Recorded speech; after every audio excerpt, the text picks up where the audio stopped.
How's it going, everybody? Roseman here. Today, bringing you another decklist video. I'll be going over my OP13 build of the OP12 Green Zoro leader. It's a 5k leader with 5 life, has a Dawn ×3 activate main. If this leader battles your opponent's character during this turn, you set this leader as active, then this leader cannot attack your opponent's characters with a base cost of 7 or less during this turn. I like the OP13 build a little bit better than I liked the OP12. It is still big bonk Zoro, smack you, but there's a little bit more thought behind it now than I think there was back then. So I kind of like this a little bit better than I did the OP12 version. So let's dive on in. First, we're going to run 4 copies of our OP12 Searcher Perona. She's a 1-cost 2k power, 1k counter that says on play, if your leader has the slash attribute, you look at 5 cards from the top of your deck, reveal up to 1 slash attribute card or green event, and add it to your hand, and then place the rest at the bottom of the deck in any order. Really good searcher for Zoro. Most of what your deck is going to be a lot of slash characters or some green events, so super good there. Also, if you don't have them, I would invest now. This is going to be a good searcher for the Mihawk leader in OP14. So 4 copies of Perona, followed by another 4 copies of Kozuki Hiyori. 1 cost, 0 power, 1k counter. She says activate main. You may rest one of your Dawn and this character.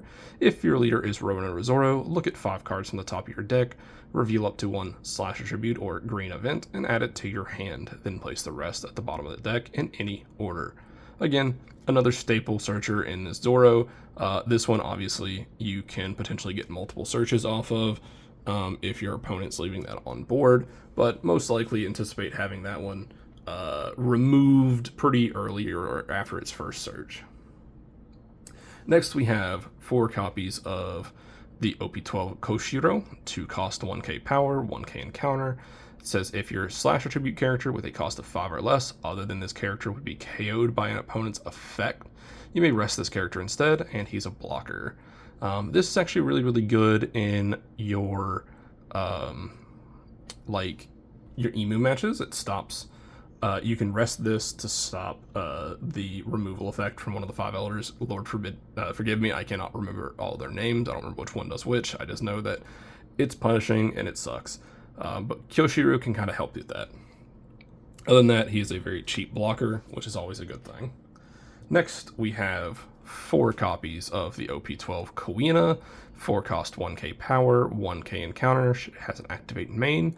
You may rest this character, rest up to one of your opponent's characters with a base cost of 4 or less, and then give 3 rested Dawn to your Zoro leader. Always a staple in Zoro. Play this, rest something on your opponent's side. Even if you don't, you still get the Dawn ×3 move to your leader. Get you into your leader's effect. Everyone knows that card is a huge nuisance, obviously. Going to be hard targeted for some removal. Probably a swing into it on the next turn. So you might want to have that protected before you play it. Next, we have a new card. We have 4 copies of OP13 Zoro. 4 cost 5k power, 1k encounter. On play, it says if your leader has the film or Straw Hat Crew type, you set up to 2 of your Dawn as active, and at the end of your turn, you set this character as active. See this a lot in the Limb because it can restand itself. I see this a lot in the Green Uta because he is film. And then, of course, obviously, this Zoro is going to run it. Or you could also run this in the Red-Green Luffy from OP13 because it is also Straw Hat Crew. So really cool card there, but the fact that you can establish a 5k body for 2 Dawn is pretty fun. And he can restand himself, so really the only time your opponents are going to be able to get rid of it is via some form of removal. So kind of a sticky 5k body. Next, another staple in green, or at least green supernovas, 4 copies of EB01 Cavendish, 5 cost 6k power on play and when attacking. If your leader has the Supernovas type and you have no other Cavendish characters, you can set up to 2 of your Dawn as active. Everyone knows this card. It's been running rampant in green for a very, very long time. Obviously, the OP07 Jewelry Bonnie build runs this. This obviously is just a great card. Being able to restand 2 Dawn every single turn is pretty huge. So we do run the 4 copies of him to establish that. Next, we have 2 copies of Shimatsuki Kozaburo. He is a 3-cost 2k power with 2k counter. It says on play, you rest up to one of your opponent's characters with a cost of 2 or less, then KO up to one of your opponent's rested characters with a base cost of 1 or less. Really good for kind of getting rid of some of those chunk blockers that people like to play. It's not so much now as it used to be, but still a good one, and it's also a 2k counter, so we run a couple copies of him. Next, we run 4 copies of the Starter 12 Dracule Mihawk. 3-cost, 4k body, 2k counter. It says on play, if you have 2 or less characters, you play up to one Muggy Kingdom type or / attribute character with a cost of 4 or less other than Mihawk from your hand as rested. So on a turn 2, if you're going first, you can play this Mihawk, targeting the Zoro we looked at earlier, and turning it from a 3-cost essentially into a 1-cost play, because the Zoro on play would give you 2 of those Dawns back, and then at the end of that turn, that Zoro that comes out rested will also restand itself. You do not want to target your Koinas off of this, because the Koina effect requires you to rest the Koina to do that, and the Mihawk puts it out rested, so it kind of hurts you. You also could target like the Perona if you needed to search. You don't want to target your Hiyori, because the Hiyori needs to be rested to use its effect. You could target the Kuzaboru or Koshiro. Koshiro I wouldn't target though, because he'll come out as rested. He doesn't restand himself. You need him to be active to block and active to be able to use his removal protection. So probably your best targets are going to be things like Quina or Baronas or the Zoros. But you can also take in some other cards if you think you've got some better stuff for it. Next up, we run 4 copies of the OP10 Tashigi, 3-cost 4k body, 2k counter. That says if you have a green character other than Tashigi that would be removed from the field by your opponent's effects, you may rest this character instead. Green protection. I'm sure if you've been playing for a while, excuse me, you remember this card. It can really, really protect that board from a lot of removal stuff. Very strong. Obviously, it can't protect the OP12 Tashigi because it's also a Tashigi, but it can protect a lot of other stuff on your board. Speaking of OP12 Tashigi, we have 4 copies of the OP12 Tashigi, 5-cost 7k body. On play, rest up to one of your opponent's characters with a base cost of 6 or less, and then give up to 3 rested Dawn cards to your Roanoke Zoro leader. Again, you don't have to rest. It says you may rest up to one of your opponent's characters, and then you can give the Dawn. So obviously, if you have no targets, it's still worth playing this, because you can still get the 3 rested Dawn moved to your leader to get that Dawn into range, or his ability into range, as well as establishing that 7k body. Next, we run another new card, the OP13 Trafalgar Law, 6k body, 6-cost body, 6k attack. He says if you have 1 or less life cards, this character gains blocker, and on play, you may return 1 card, or 1 of your characters to the owner's hand, and then you play up to 1 character with a cost of 5 or less from your hand as rested.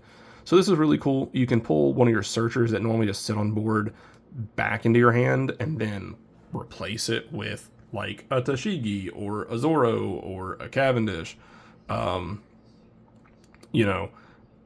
Really, really, really good targets with this guy. He's a very fun card. The fact that he becomes a situational blocker as well can be really good for late game. Plus, he's a 6k, so everyone loves a good mid-range body like that. Last character we run is a single copy of the new OP13 Shanks, 10 cost 12k, that says on play, you set all of your Dawn as active, then you cannot play cards from your hand during this turn. It's important to note this says you can't play them from your hand. The one exception to that is the Limb Leader effect. It's kind of a translation issue that even though the card reads you're playing one from hand, the limb is actually just placing a card. It's not actually playing a character. So this is good in the limb because it lets you restand all your Dawn. You can still get another body out with the limb effect. But in this in this deck particularly, this is really good for restanding all your Dawn and then just getting to swing a lot of really, really, really big numbers again, as well as establishing that really big body. So, but we only run the one copy of that just on that off chance. It doesn't come up much. More than likely, you're going to be utilizing your Dawn for a lot of other stuff, but you know, it's there. It's an option if we need it. Next, we run a single copy of the Because of the Side of Justice Will Be Whichever Side Wins from OP05. 0 cost event. It's a counter. It says you may trash one from hand up to one of your leader or characters, gains plus 3k power during this battle, and the trigger rest up to one of your opponent's characters with a cost of 4 or less. Great counter event. Love it. If I had more room in the deck, I'd probably run more of those. But you know, it needs to take 2 cards out of hand to do the +3, so we only run the one copy on that off chance. Again, this is a very aggressive green deck. It's not your traditional control and defend. So we only run the one copy of that. Next, we have 2 copies of OP12 Demon Aura 9-sword style Osra Blades Drawn Dead Man's Game. It is a 1 cost event that has a main or a counter.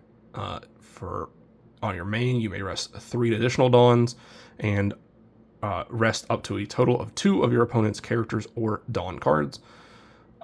Really good into the emu matches to be able to rest both of their blockers, or if you're playing into like a purple Luffy of any sort, so peanut butter Luffy or Blurple Luffy or Ploofy, red purple. I haven't seen a lot of those recently, but if you ever come across them, or any Straw Hat, purple, you can use this to rest the Dawn that they might have standing for Gum Gum Giant, or even more recently the Gear 2. So pretty cool here. Also, it has the 1 cost counter. Your leader gains plus 3,000 power during this battle. So we run 2 copies of that for some of that protection. Really, really good. And then lastly, we run 4 copies of, you guessed it, Luffy is the man who will become king of the pirates. OP12, it is a 3 cost event that just says, set your Zoro leader as active. You know what this is. This is the game ender card. This is the, I have a bunch of Dawn attached to my leader. I'm going to swing multiple times to hit you for big, big numbers. A lot of Zoros use that. They'll collect those, and then when they're going for game, they'll use, 2 or 3 of them all in one turn. Well, I guess you can really only use 2 of them in a turn. But very strong, having to get out of a bunch of attacks all at the same time. So that's it for my OP13 rendition of the Green Zoro leader from OP12. If you guys have comments, questions, or think there's something you would like to see in the deck, I'd love to have discussions with you guys down in the comments below. But other than that, thanks for watching, and I'll see you guys in the next one. Bye.